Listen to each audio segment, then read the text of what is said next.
Hey, it's been a while. And don't call it a comeback, I don't know when I'm going to update this again, but I finally got around to rewriting the next part and recorded it and just finished editing it like a moment ago. Feels good. Feels good to get back to this, and I'm hoping that I can stick with it, but hey, brains are bad.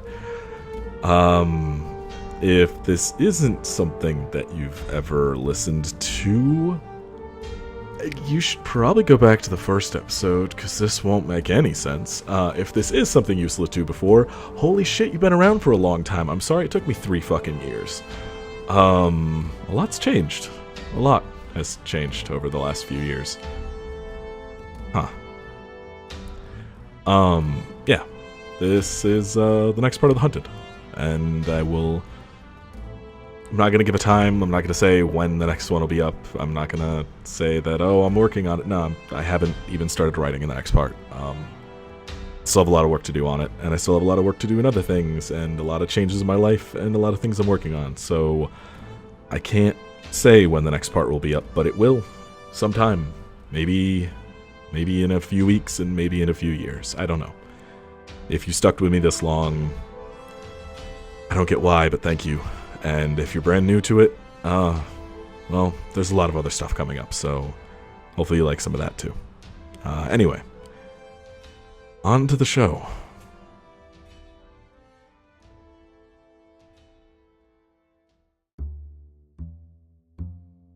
The hotel felt cramped, claustrophobic. The last few hours had devolved into an argument between Fiona and Quinn.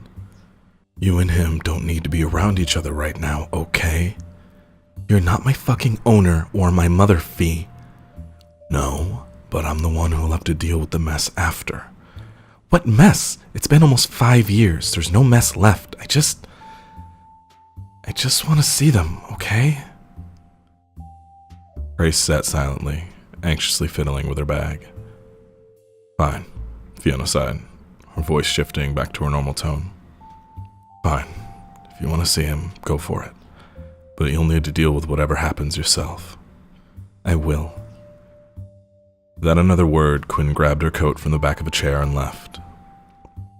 A few moments of silence passed before Fiona said anything.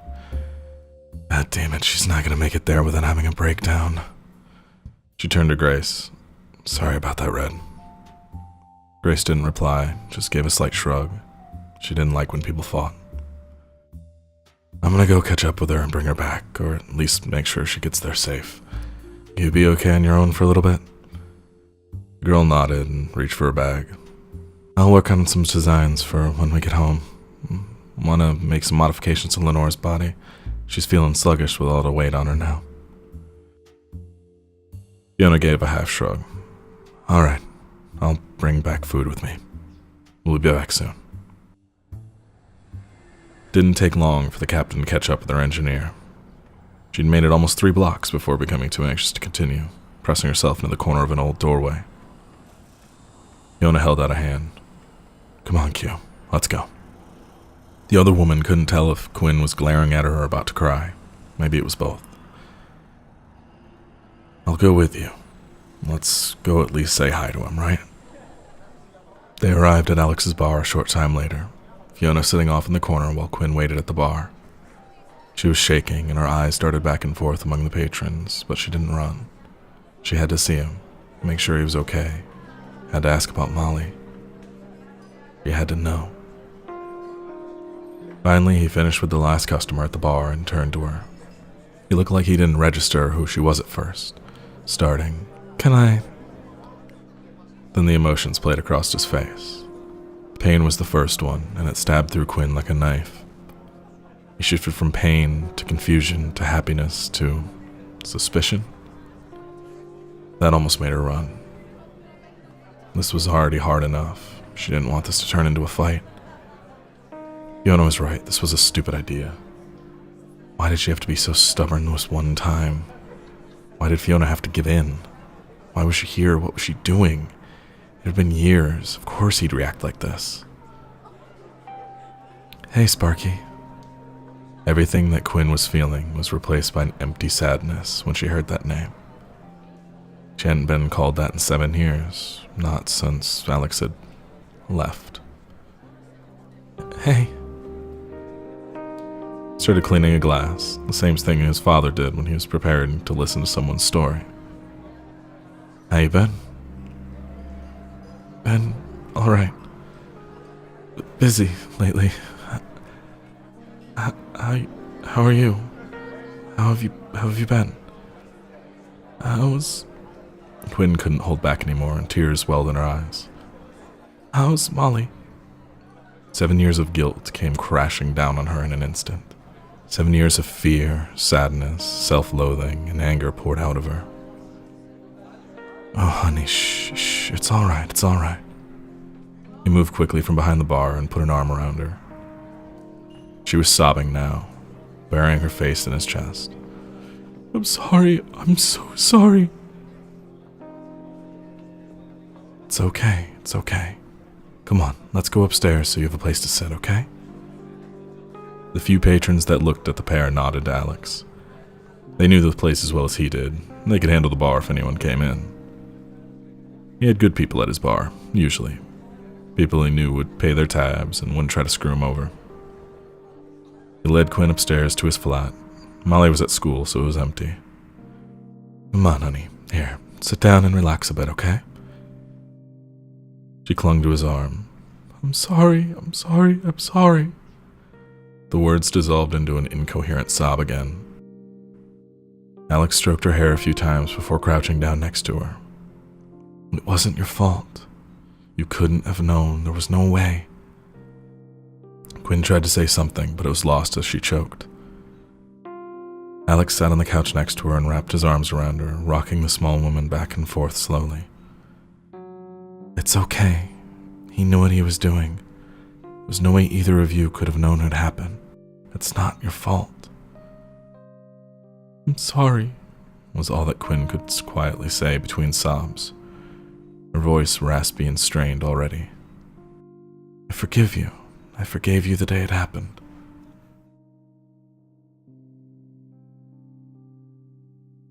It took almost an hour before Quinn calmed down enough to speak. When she did, Alex could barely understand her.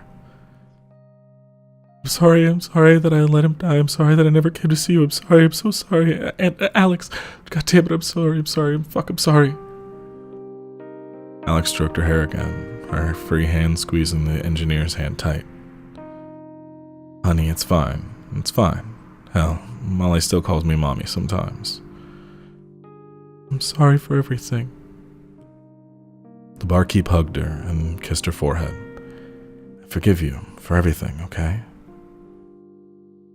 They sat there, Alex silently holding the shaking Quinn until the door opened. Hey there. Sorry to interrupt, but a little miss, someone showed up. Thought you'd want her up here instead of down at the bar. A tiny girl barely taller than Fiona's knees stood next to her, one of her hands hidden in the giant captain's. Daddy, are you okay? Alex nodded and waved her over. Hey, Momo, I want you to meet someone. Molly, this is Quinn. She's a very old friend of mine. She worked with your dad.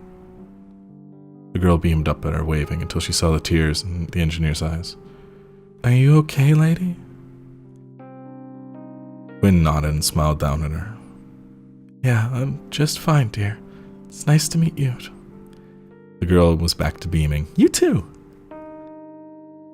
Alex got a big grin on his face. And you know what else, too? The girl shook her head. Quinn couldn't help but smile at the exaggerated emotion. What? Quinn is your godmother. Fiona watched Quinn's face flash between a dozen different thoughts at once before settling on stunned.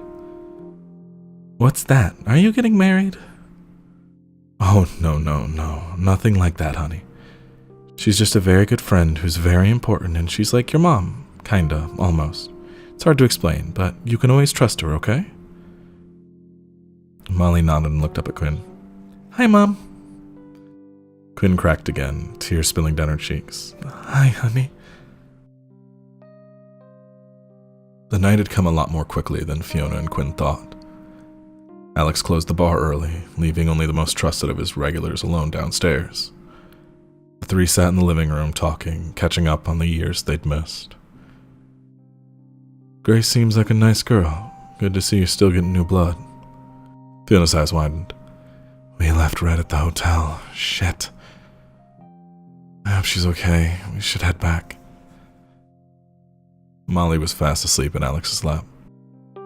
I'd show you out, but it's alright, honey. We're heading out in the afternoon, but you should visit. We miss you up there. I miss y'all too, I just can't. Give Dad my love. As they stood, Quinn gently hugged Alex, being careful of Molly. She kissed both of them on the cheek. Love you. Come back soon, and Q, take care of Grace, alright? I know how that place can change someone. Yeah, I will, I promise. They found Grace buried in papers. A pile of crumpled balls were in the corner, a stack of sketches next to her. She didn't seem to notice them come in. Hey, Red, you okay? She didn't respond, just continued scratching at the pad in front of her. Quinn sat down next to the girl and touched her shoulder. Hey, Grace, honey? Pilot's eyes blinked, then suddenly focusing. Oh, hey, Quinn, how are you? The engineer tilted her head to the side, gently running her hand through the girl's tangled copper hair and feeling her forehead, checking for a fever. Honey, how long have you been doing this? Oh. She looked around at the mess of papers. I guess for a while. Are you okay? Quinn picked up a sheet and looked over it. Wow. Are these for Lenora? Violet looked at it. I guess, yeah. I was thinking about a new body for her the other day, I guess, and I guess I thought about it a lot more. Fiona, still standing near the door, looked around at the mess. I guess we're not leaving early, anyway. She stretched and kicked off her shoes. I'm getting some sleep. You two have fun. Without another word, the captain flopped onto the bed next to them and fell asleep. Quinn quietly stacked papers with Grace. Hey, Red? Pilot looked up at her, hair obscuring most of her vision. Yeah? Don't change, okay? You're a good person, and I don't want to see you lose that. I won't. Promise. Are you okay, Q? The engineer leaned to her side, resting her head against Grace's shoulder. Violet stiffened for a second before relaxing and shaping herself to the other woman. Yeah, I'm fine. Just had a rough few days.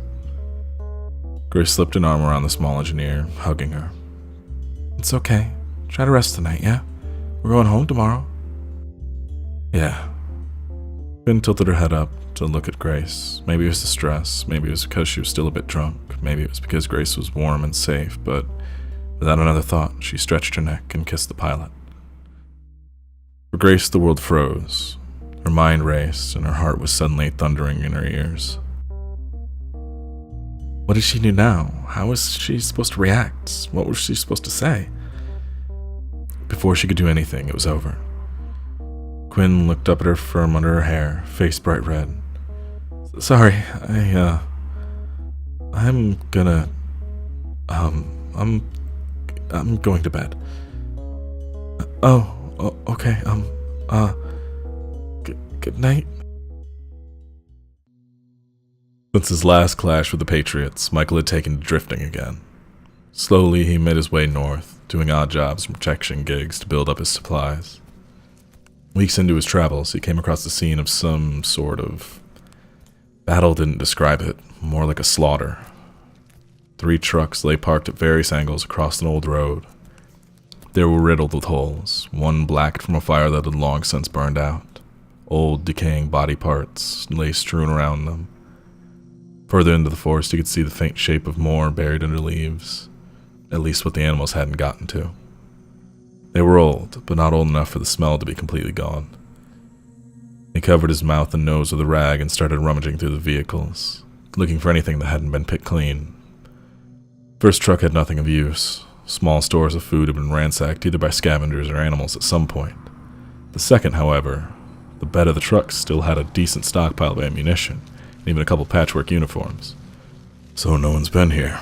That's ominous, he mumbled to himself as he dug through the ammo boxes. He studied the box a bit. It was stamped with a language he didn't speak. Huh. Mercenary stashed a few hundred rounds of 5.56 in his pack. Looking around, he was surprised he didn't notice before, but the tall cage stood at the back of the third truck. He checked it out, shackles chained to the floor. A human transport. Well, just what the hell happened here? Grace had been anxious since waking up. The events of the previous night were still on her mind, but she was lulled a bit by the hum of Lenore's engines under her. The trio flew silently, having spent a good portion of the day running around to try to take care of any last-minute things in Denver before leaving. The young pilot sat in her cockpit, thinking about the kiss, wondering what it meant, what had happened. She wanted to ask, to say something, but she couldn't bring herself to open a channel. Lenore's engines stuttered a little, almost to protest at her pilot's silence. She patted the dials in front of her.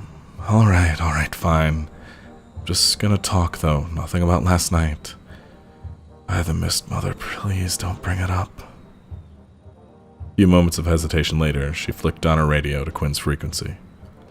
Hey, what's the place we're moving to like? There was silence. Just as Grace had started to sink into her chair a bit, thinking that Quinn wanted nothing to do with her, Static hissed, and she replied, Cold. Really cold. You're finally gonna see snow. Oh. There was a beat. A moment Grace felt last forever. Her hands gripped Lenore's throttle, unconsciously until the radio crackled again. Hey, you okay, Red? She started, the runner tilting downward for a moment before leveling out. Yeah, sorry. What's the area like? Good for flying? Yeah, wouldn't say clear skies, but not as much of a chance of getting shot down. Though, Quinn paused for a moment, the radio crackled again. Well, we'll have to work on insulating Lenore when we get home. Grace frowned. Just how cold was the new place?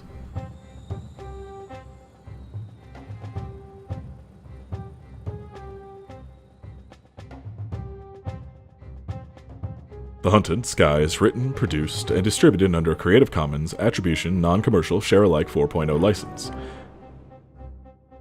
Music used is provided by Kevin MacLeod of Incompetech.com. Sound effects are zero license from freesound.org.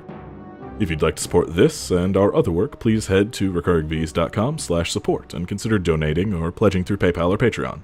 Thank you for listening.